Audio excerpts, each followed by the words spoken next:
This is so perfect though, because Jay, as you were talking earlier, you're talking about like the element of friction connected to the way that you respond, whether it's in negativity or hostility.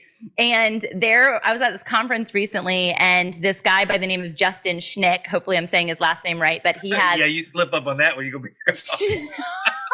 Thank you, Justin. I apologize for Anthony. Right. Anyway, he's got like a top tier podcast. It's like a top 10, I think, generally. And he started based on really desiring to be a successful entrepreneur. He failed at it over and over and over again. And so he's decided he was just going to be a podcaster, and he was going to interview people until he figured out like the secret sauce to be a successful entrepreneur.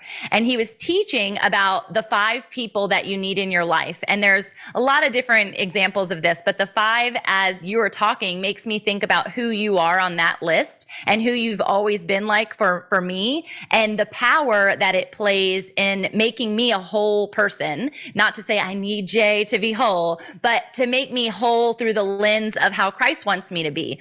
And so I'll give the 5 away, and then you can probably see based on this conversation which one Jay is and potentially which one Anthony is. Okay, so there's the cheerleader, the bruiser, the softie, the mentor, and the coach. Who do you think you are, Jay? The bruiser. Yeah, so good. How about you, Ant? Mentor. Yes, so good. So if you think about it, I was like, wow, so I could never be a bruiser. I'm sitting in that holy ground scenario at gymnastics, and I'm like, ooh, I'm going to crawl back. And as I've been processing, I want to go back and cheer the little girl on. I want to cheer the dad. I don't want to be like, you got this. You can be a better father. You can do this, right? You can listen to your father. And it's necessary that you play the role that you do. Doesn't mean that you shouldn't be forgiving. Doesn't mean that you should be hostile. But at the same time, God's created you in that way to have a negative lens as the devil's advocate, because I need you to tell me as it is, shoot me straight, or I can't trust you because you're not being authentic to how God made you. That's good. That's good. So that we can trust. Like I would say that you're definitely the cheerleader in my life. I think you and Gary together, like you guys are just like, you're great. Like, and it's like, I just want to do more because somebody believes in me. You know what I mean? Just be front row, Tamra. You know, so it's, yeah. So I think that what happens is that gives us such a wider lens to see things coming and going. Like I always talk about how we have a monocular and a binocular, right? You can see more with binoculars because it's taking 2 opposing views and making them one. And I think that that's the thing that we found out as friends, found out as the session, found out as the founder collective of it helps us that we are in each other's lives because it gives us a different perspective that we would not have without each other. Absolutely. Go Ant.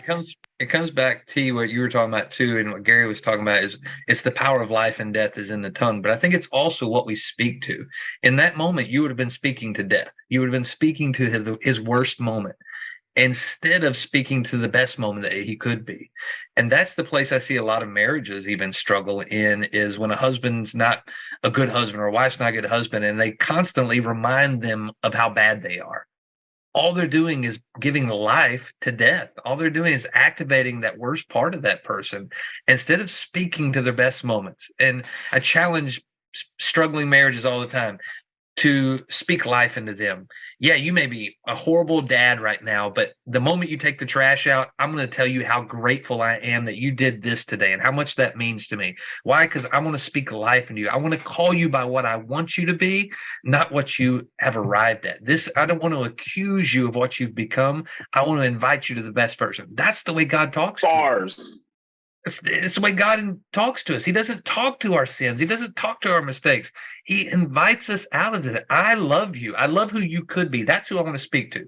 I don't want to speak to this mess on the outside because everybody else speaks to that. That's where all the noise is that outside. I want to speak to that inner person because if I can activate that, if I can show you something in you that you know is there, but you don't feel worthy to be, in that moment, you have the potential to walk into who you could be instead of being stuck in what you've become.